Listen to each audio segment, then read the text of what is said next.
Hello everyone, myself Pritesh Andharia. I am from MRT and MSV Science College, which is running by Sardar Patel Educational Institute. Today, I will give a kickstart for the students of BSc Mathematics Semester 6. In this session, we will cover revision of paper number 604 Mathematical Analysis 2 and unit number 1. Topics will cover are this. So let's start with definition. We know all these basic definitions: cover, open cover, subcover, then compact set and bounded set. So directly start with theorem session. Theorem number 1 with this statement: every finite subset of a metric space is compact subset. Proof. Let's see the proof. Suppose x comma d is metric space and K is set of finite subsets of x, that is x1 x2 up to xn. We have to prove K is compact. So let's take V alpha, where alpha belongs to set of integers, is an open cover of K. Therefore K is subset of union of V alpha.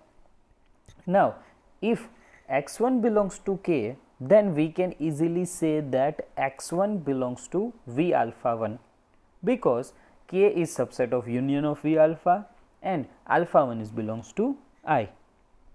Same as x2 is belongs to V alpha 2, x3 belongs to V alpha 3 up to xn belongs to V alpha n.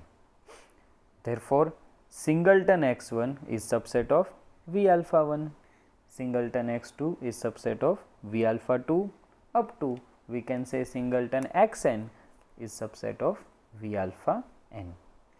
If therefore, if we take collection, or we can say finite set of x1 x2 up to xn, which will subset of V alpha 1 union V alpha 2 union up to V alpha n.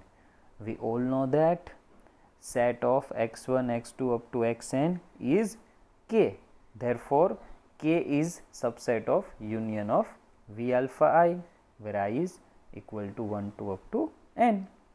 Thus we have a finite sub collection V alpha I, where I is finite, of an open cover V alpha of K, which is subcover of K.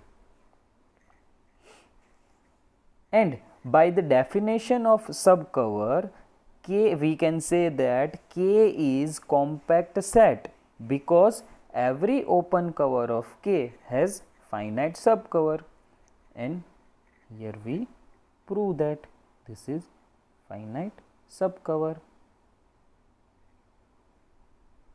V alpha is finite subcover of K. Now let's move to next theorem.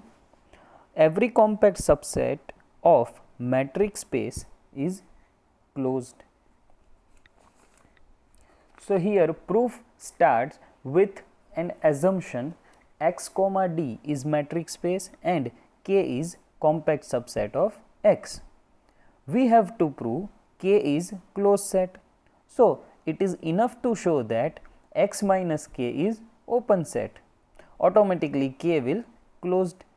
Okay. So let's take distinct x and y. From Hausdorff property of metric space, we have neighborhood x comma delta x of x and neighborhood y comma delta x of y, such that intersection of them is empty. It means they both are distinct. It shows that they are open set. Therefore for all x belongs to K, neighborhood of x is an open subset. Therefore it is an open cover of K. If it is open subset, then it is open cover of K. But here K is compact set, so we have finite sub collection.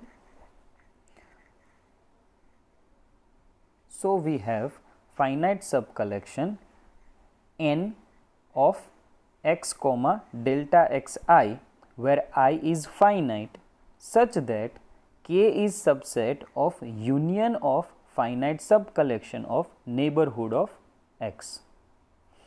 Now, take intersection of neighborhood of y on both sides and we will get equation number 2.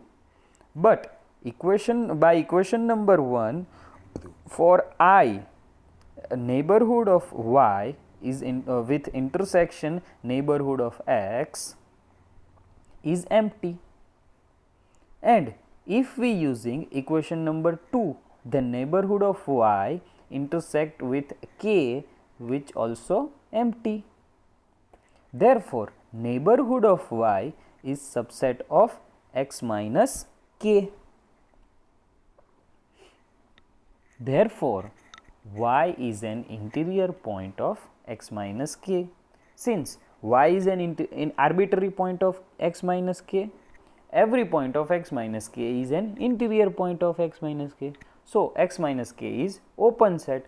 Therefore, we all know that k is closed set. Thank you so much on behalf of me and our team of MRT and MSV Science College.